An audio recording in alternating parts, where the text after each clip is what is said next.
Di awal film kita diperlihatkan oleh bocil bernama Pini yang sedang asik bermain game. Di mana di malam itu kedua orang tuanya akan pamitan pergi keluar dan pulang pada jam 11 malam. Di rumah itu tinggal kakaknya yang paling besar bernama Ana. Dan Pini adalah anak nomor 2, lalu ada Sophie adiknya yang paling kecil. Dan tentu saja, Ana sebagai anak paling besar diminta oleh ayah ibunya untuk menjaga adiknya selama mereka pergi bersama Sophie. Ein großer Auftritt, Sophie. Beberapa saat kemudian, mulai ada yang aneh di dalam rumahnya. Tiba-tiba saja, sebagian lampu di rumah itu mendadak mati. Pini pun kemudian mencoba memanggil Ana yang ada di kamar atas, namun tidak ada jawaban sama sekali. Lalu Pini mencoba mengecek sebuah monitor dari CCTV untuk melihat area sekitar rumahnya untuk memastikan di luar tidak ada orang asing. Dan tiba-tiba saja pintu rumah tersebut pun terbuka dengan sendirinya. Kemudian si Pini kembali masuk ke dalam rumah karena mendengar suara kegaduhan di lantai atas kamar si Ana. Ana? Sesampainya di depan pintu kamar tersebut, Ana pun keluar dengan bersimpah darah di mulutnya membawa sebilah pisau. Ana pun menodongkan pisau tersebut ke arah Pini dan menyuruh dia untuk membuka mulutnya. Entah apa yang terjadi di kamarnya Ana. Namun terlihat jika si Ana sangatlah ketakutan. Setelah itu Ana pun membawa si Pini keluar untuk meninggalkan rumah tersebut menggunakan mobil.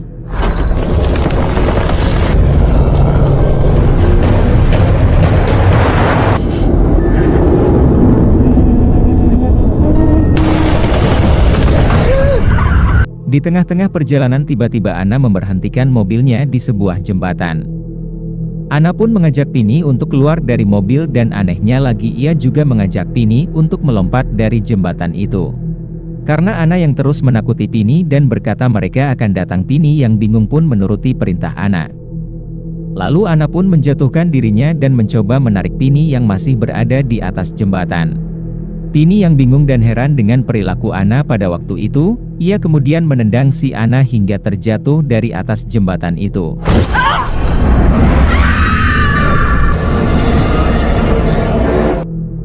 Beberapa saat kemudian, para polisi pun langsung berdatangan ke TKP.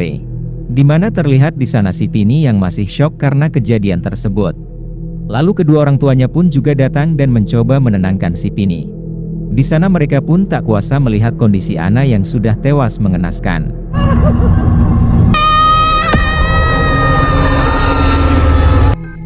Scene pun kemudian berpindah ke Pini yang sudah beranjak dewasa.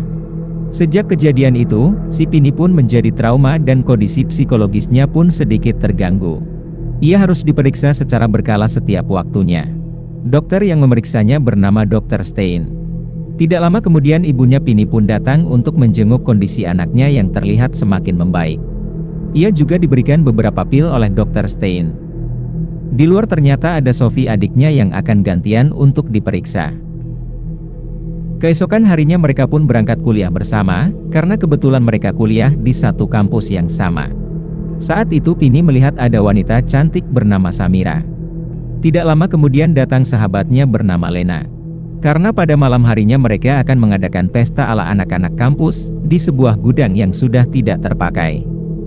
Pada malam harinya, terlihat mereka yang sedang berjoget pargo dan berpesta ria diiringi gemerlap lampu-lampu. Namun entah apa yang terjadi kepada Pini, ia terlihat hanya berdiam diri saja seolah tidak menikmati suasana pesta itu. Tidak lama kemudian temannya datang dan memberikan sebuah minuman beralkohol agar si Pini bisa lebih enjoy. Namun bukannya merasa enjoy, si Pini malah merasakan hal aneh pada tubuhnya. Di sini ia melihat orang-orang tersebut seolah bukan sedang berpesta ria, melainkan sedang berpesta darah. Keesokan paginya, setelah si Pini terbangun terlihat di sana ternyata kondisi psikologisnya belum sepenuhnya pulih. Karena ia selalu berhalusinasi dan terbayang-bayang oleh masa lalunya.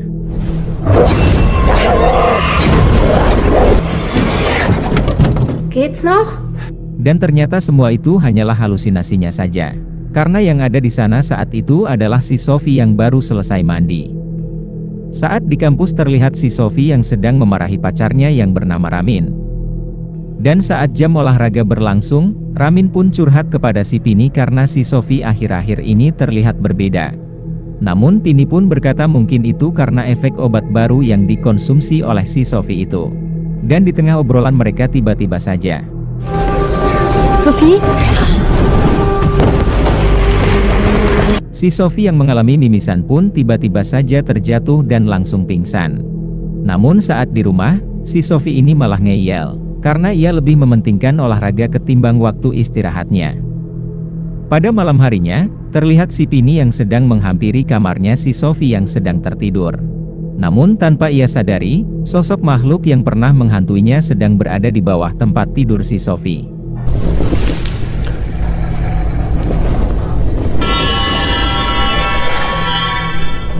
Dan kemudian, terlihat si Pini yang sedang membalas pesan dari si Ramin yang mengajaknya untuk bertemu di kafe tempat biasa mereka nongkrong. Dan keesokan malamnya terlihat si Ramin yang sudah tiba lebih dulu di kafe tersebut.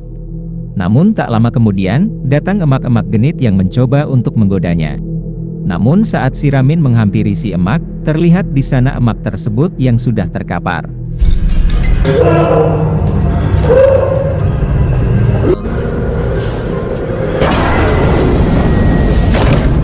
Dan ternyata si emak tersebut bukanlah manusia biasa melainkan makhluk misterius yang sedang menyamar. Hingga akhirnya Ramin pun tewas dibunuh si emak tersebut. Pini yang baru sampai di kafe tersebut pun merasa heran karena tidak menemukan keberadaan si Ramin.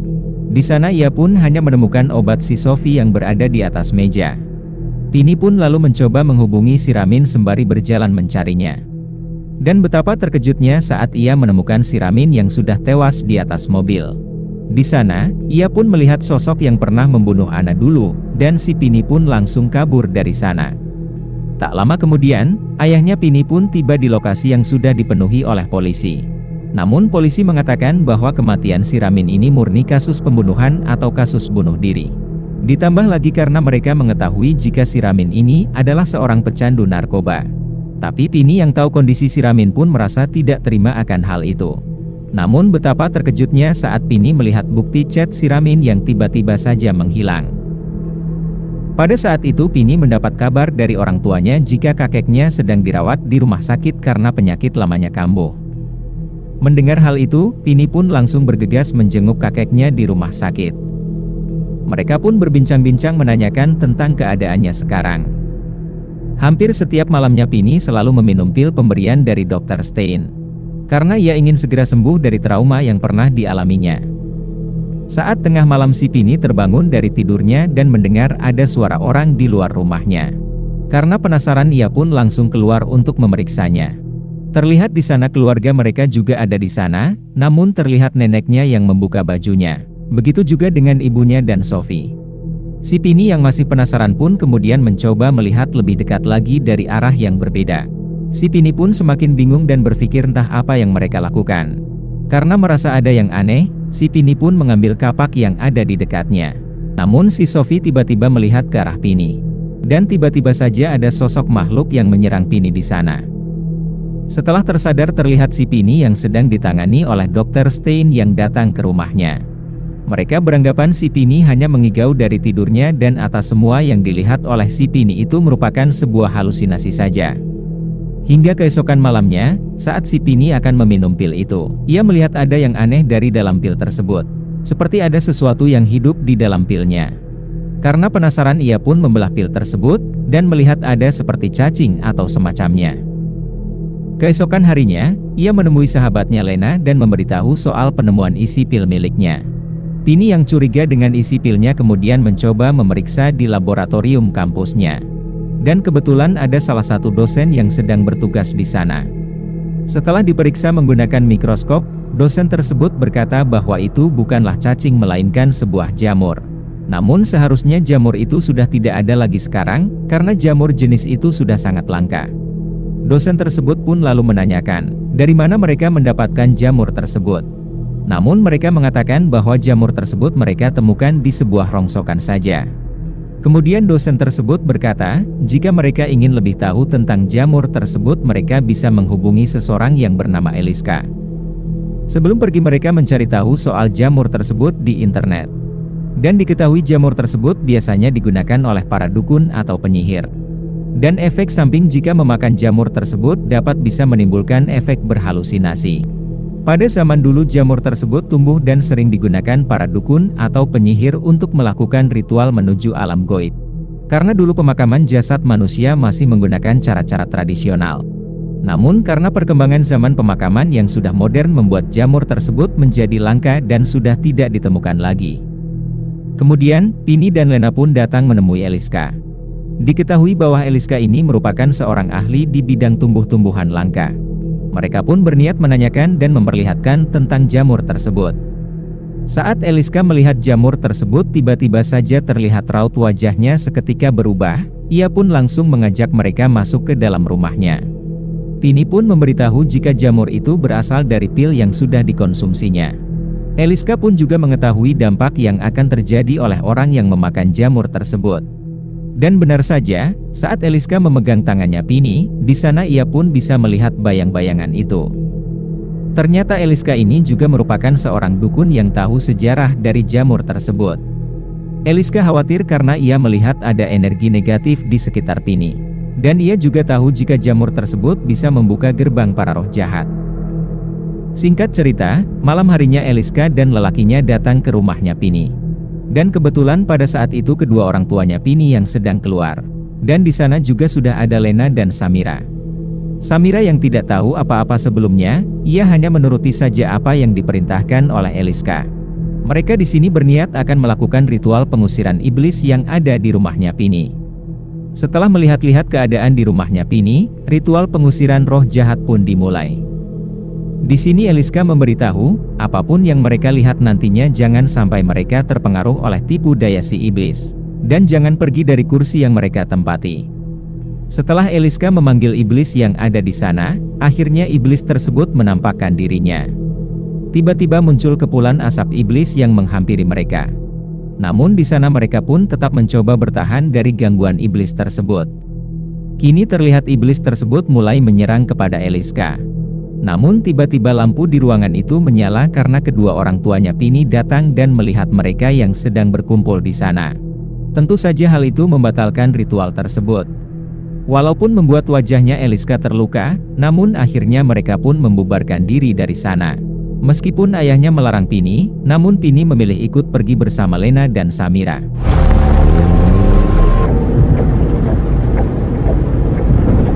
Di pagi buta mereka kembali mendatangi Eliska, namun ternyata ia sudah tidak ada di sana lagi. Dan bahkan handphonenya juga tidak bisa dihubungi. Mereka pun kemudian kembali ke kegiatan di kampus seperti biasanya. Dan terlihat Pini yang sedang menelpon ibunya untuk meminta maaf karena kejadian semalam. Namun tiba-tiba ia melihat Pedro seperti sedang kesakitan. Ia pun mencoba membantunya, namun Pedro malah pergi dan menolak untuk dibantu.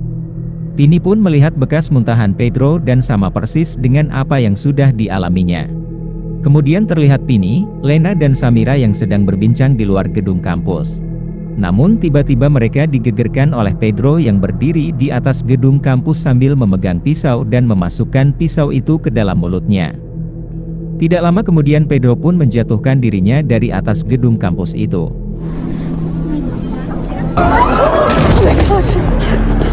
Pihak medis pun lalu datang untuk menangani Pedro yang terluka parah. Pini pun mencoba membantunya, sementara Samira membantu membawa barang-barang Pedro yang jatuh berserakan. Saat itu Lena melihat sebuah bungkusan yang mencurigakan dan ia pun diam-diam menyimpannya. Sementara Pini dan Samira ikut bersama di dalam mobil ambulans tersebut. Di dalam perjalanan tim medis pun mencoba mengobati Pedro, dan kemudian tim medis menemukan ada semacam tumbuhan dari dalam mulut Pedro. Di lain sisi Lena pun memeriksa dan memastikan bungkusan yang ia temukan sebelumnya. Dan setelah diselidiki ternyata semua itu mengarah ke sebuah perusahaan farmasi. Dan pada saat itu akan dirilisnya sebuah formula baru atau pil di masa depan, yang diciptakan oleh perusahaan farmasi tersebut. Di mana katanya jika seseorang mengkonsumsi pil tersebut sampai overdosis, maka ia bisa membuka gerbang menuju ke neraka. Entah apa maksud dari semua keanehan ini yang tidak masuk di akal. Lalu Lena pun mencoba mendatangi perusahaan farmasi tersebut, untuk melihat apa yang sebenarnya terjadi di sana. Di sana terlihat mereka yang sedang mempresentasikan tentang pil terbarunya itu. Di sana juga terlihat ada ayahnya Pini. Ternyata ayahnya Pini adalah CEO dari perusahaan tersebut. Karena tidak cukup mendapat informasi, Lena pun kemudian mencoba menyusup ke gudang di mana tempat pil tersebut diproduksi. Saat itu Lena pun memasuki sebuah ruangan. Dan betapa terkejutnya saat ia melihat banyak sekali mayat yang disimpan di ruangan tersebut. Bahkan di sana ia juga melihat mayatnya Eliska. Dan ternyata mereka sengaja menggunakan mayat-mayat yang dibiarkan membusuk untuk digunakan sebagai media penanaman jamur-jamur itu. Kembali ke rumah sakit, Pini dan Samira yang merasa curiga dengan keanehan yang terjadi pun, kemudian memeriksa isi dari dalam tasnya Pedro. Dari berkas yang mereka temukan ternyata Pedro ini adalah anak dari hasil adopsi. Yang mengejutkannya lagi di dalam berkas tersebut juga terdapat nama Pini dan juga Sophie, begitupun juga dengan nama Samira di sana. Di mana Pini dan Sophie merupakan adik kakak yang diadopsi oleh Martin Britmin, karena mereka terlahir dari seorang janda. Begitu juga dengan Anna yang juga merupakan anak angkat dari Martin Britmin. Tidak lama kemudian ayahnya Pedro pun datang. Ayahnya Pedro pun kemudian menceritakan semuanya kepada Pini. Ternyata bukan hanya dia saja yang diadopsi oleh Martin, tapi Martin dulunya juga diadopsi oleh kakeknya juga yang kini sedang sakit. Dan semua ini dilakukan untuk membentuk sebuah grup trondal dari para elit dunia yang ingin merubah dunia. Namun ayahnya Pedro tidak menjelaskan perubahan seperti apa yang dimaksud. Merasa semua hal itu tidak masuk di akal, mereka pun segera pergi dari sana. Namun sebelum pergi tiba-tiba Pini melihat kakeknya yang sedang mengalami koma. Hingga akhirnya kakeknya Pini pun tidak terselamatkan. Dan tiba-tiba dari belakang muncul dokter yang menyuntikkan sesuatu dari arah belakang tubuh Pini dan Samira hingga mereka pingsan. Tidak lama kemudian, setelah tersadar terlihat mereka yang sedang terikat di sebuah kursi.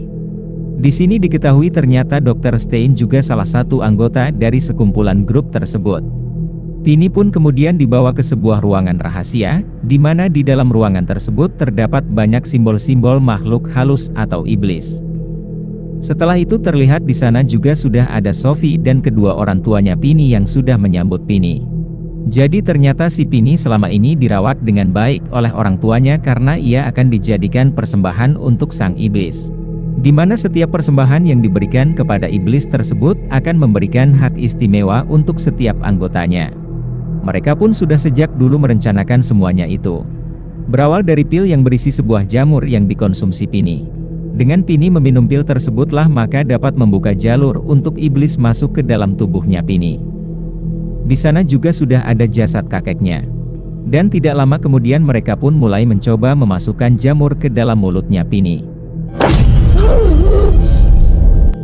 Ternyata iblis yang selama ini hidup di dalam tubuhnya si kakek akan dipindahkan ke dalam tubuhnya si Pini.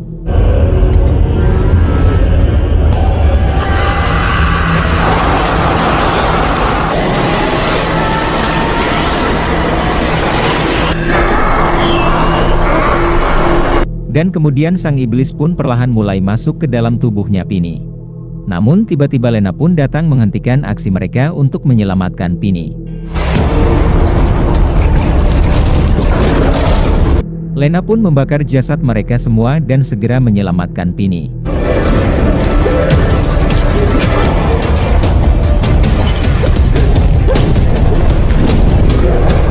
Sebelum pergi Pini mencoba mencabut jamur yang mulai tumbuh di dalam mulutnya.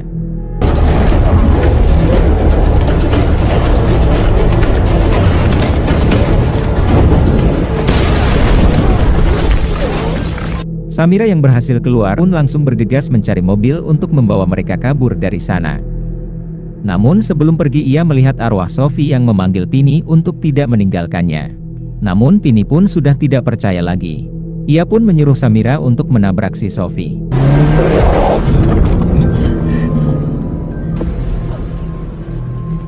Di tengah perjalanan tiba-tiba saja mobil mereka hilang kendali. Dan ternyata iblis tersebut masih mengejar mereka. Iblis tersebut pun hampir mencelakai mereka karena mobil mereka yang hampir terjatuh karena menabrak pembatas jalan. Pini pun langsung bergegas menyelamatkan Samira yang terjebak di dalam mobil. Tetapi akhirnya mereka bertiga pun berhasil selamat. Di sana, mereka pun kemudian melihat di sebuah papan iklan bahwa pil tersebut sudah diperjualbelikan secara massal. Saat Pini dan Lena berjalan pergi, tiba-tiba Samira pun terdiam. Terlihat dari matanya yang sudah berubah karena dirasuki oleh iblis tersebut. Dan film pun berakhir di sini. Nah, itulah tadi alur cerita dari film The Privilege tahun 2022. Semoga teman-teman mengerti dengan alur cerita kali ini. Jika kalian suka dengan video ini, jangan lupa untuk like, komen dan juga subscribe. Sampai jumpa di alur cerita berikutnya. I know gold is not enough.